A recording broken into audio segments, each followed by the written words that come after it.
Hey everybody, Chris Bond 21 here, and welcome back to Let's Play Kingdom Hearts Birth by Sleep. On the last episode, we just got started with some of the intro stuff, so we learned a little bit about our new three protagonists, Terra, Ventus, and Aqua, who are ironically pictured here on the main screen to help you out, in case you forgot. And we learned a little bit that Ventus had some bit of a weird intro backstory there. He was some guy in a hood, was on the Destiny Islands, and was trying to do something with them, and then he went to the Station of Awakening, and it turned out something was wrong with Ventus' heart. It wasn't completely there, so he reached out to another heart in the darkness, and basically that helped him out. We don't exactly know what that did or what that's going to lead to, but I'm sure we'll figure that out as time goes on. But anyway, we learned that Terra, Ventus, and Aqua live in the Land of Departure, and Terra and Aqua are getting ready to take a Mark of Mastery test, which is going to be kind of funny when we learn more about that in a little bit as to what that really is. So at this point, we're at the character selection screen, and we're going to get started with Terra here. And play through his version of the game first, and then we will do Ventus, and then we will do Aqua. Each story takes about, well, let me do the math. If you're playing without any cutscenes, you can finish each story in about maybe 3 hours, a little under 3 hours probably. With cutscenes, it'll probably be double that, so each character is about 6 hours long, so together about 18-hour, 20-hour game. Plus all the bonus stuff you can do, and oh my god, the bonus stuff you can do makes me want to drown kittens already, but we'll talk about that near the end. So let's get started with Terra. So this isn't really like a easy, medium, or hard mode. Really, it's just 3 different characters where everybody gets their own perspective, and you get to see their own little story. So let's get started with Terra.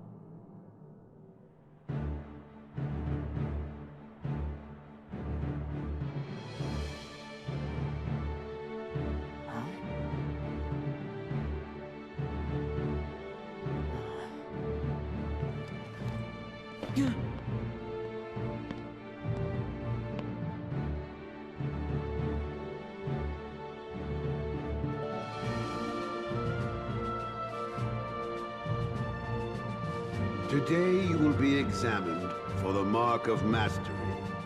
Not one, but 2 of the Keyblades chosen stand here as candidates. But this is neither a competition nor a battle for supremacy. Not a test of wills, but a test of heart. Both of you may prevail, or neither.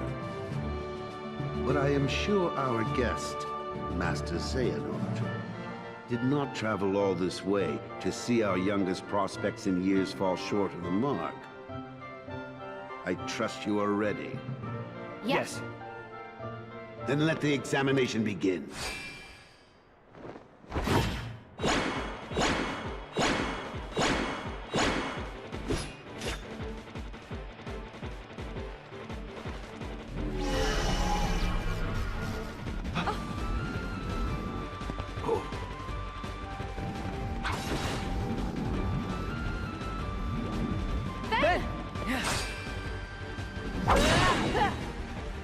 Don't worry about me. You two focus on the exam. But Ven, you're in danger here. Go wait in your room. No way. I've been looking forward to this. Seeing you two become masters. I'm not gonna miss it now. He can take care of himself. He's been out there training just as hard as us. Yeah. Stay sharp, Ven. So yeah, the guy sitting up on the chair is Master Xehanort. He looks familiar, doesn't he? He kind of looks like he's wearing Ansem's clothes from the first Kingdom Hearts, and he also came from that secret bonus video, so I wonder what the heck that all means. Also, for those that are paying attention to the vocal cast, which I really didn't go over in the last episode, Terra is voiced by Jason Doering, who is from Veronica Mars. Aqua is voiced by Willa Holland, who is from Arrow and the OC, and Jesse McCartney, of course, still voices Roxas. But the 2 new guys we met now, and I know Master Xehanort didn't really speak just yet, but the main guy, Master Eriquis, the guy that started the test, that is Mark Hamill, and Xehanort is Leonard Nimoy, which is a real shame because unfortunately this was supposed to be his last thing that he was going to do before he retired originally, and then he came back for the other games in the series, but unfortunately when Leonard Nimoy passed away, he obviously didn't record his voice for Kingdom Hearts 3, so we're unfortunately going to get a replacement come that game, so a bit of a disappointment there. You know, what are you gonna do? An ironic and very sad twist, the Japanese guy who voiced him too, Master Xehanort, also passed away a few years ago, so both characters need to be recast for the English and Japanese dub of 3, so it's kind of sad and very disheartening that had to happen. So we got here HP increased, and we also got this new command gauge. So this is what I was trying to show off in the last episode when I died, where if you use some of the command gauges, you'll get new things like Firestorm and Fever Pitch, and each one's different to each character. So like Fever Pitch is something that only Ventus can get, and Firestorm something that only I think Aqua and Terra can get, or I think all three of them. But there's certain ones that are unique to each character. So we'll be showing those off as we go. That was unexpected. But one must keep a still heart even in the most trying of circumstances. It was an excellent test, one I chose to let unfold. Which brings us to your next trial. Now, Terra and Aqua, the two of you will face each other in combat. Remember, there are no winners, only truths. For when equal powers clash, their nature is revealed. Begin!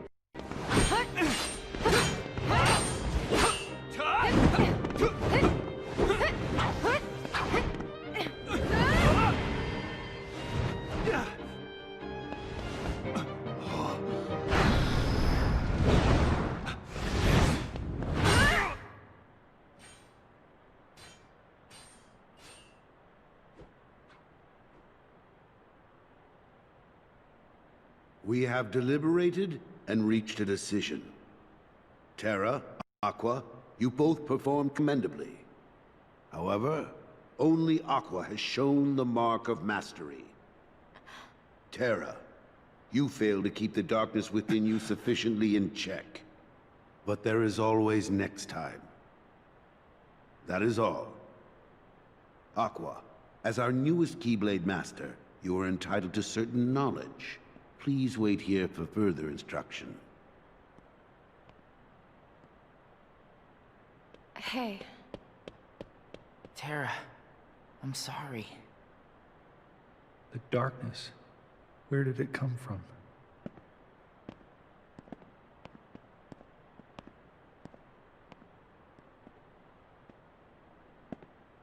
What do you make of Ventus? He ain't gonna cut it. Somebody's gotta break that loser in. Not here, you won't. I have to keep up appearances. I know that. He just needs a little incentive to leave home.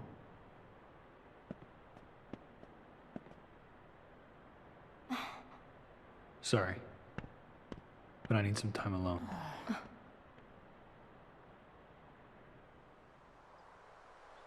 There's darkness within me. So what does that matter? I know I'm strong enough to hold it back. Yes. You are indeed strong. The darkness is nothing to fear. Master Xehanort.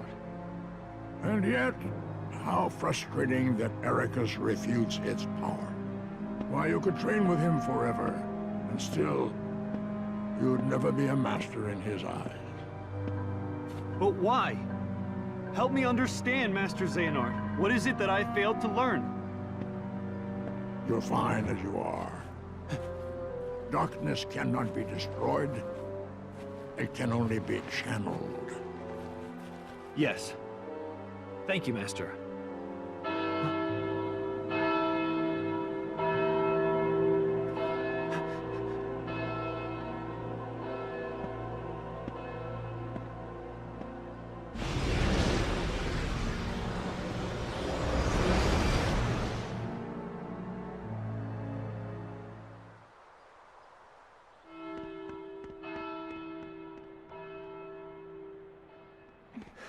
What happened?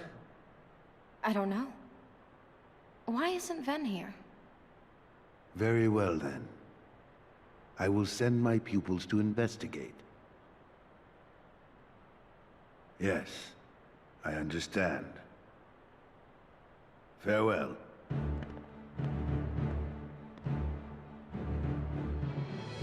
That was my dear old friend Yen Sid.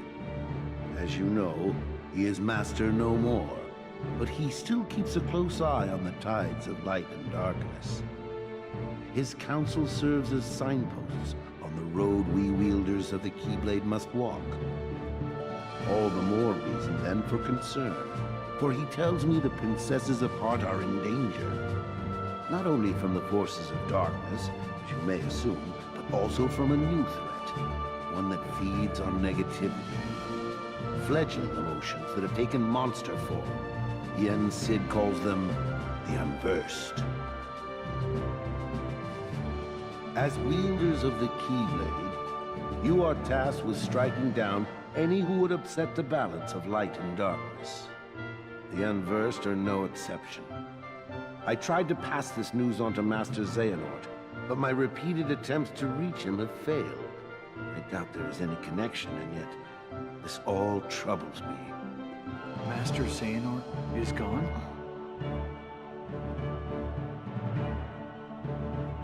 So here we are. I need you two to get this situation under control. Eliminate the Unversed, and find Master Xehanort. I have unlocked the lanes between.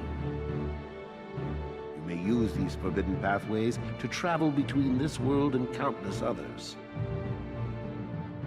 The darkness looms closer than usual within these spaces, but your armor will protect you. Lastly, remember that order must be kept. You cannot tell anyone there are other worlds. Now go, and fulfill your duty. Yes, Master. Terra, consider this an opportunity. A second chance for you to change my mind. What? You must know, I care for you like my own son. If I could have my way, I would name you Master in a second. But how can I, when you are so obsessed with power? Terra, you mustn't be afraid of losing. Fear leads to obsession with power, and obsession beckons the darkness. You must never forget. Thank you, Master. I swear, I will not fail you again.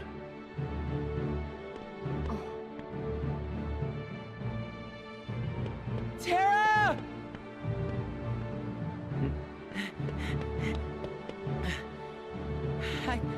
It's okay.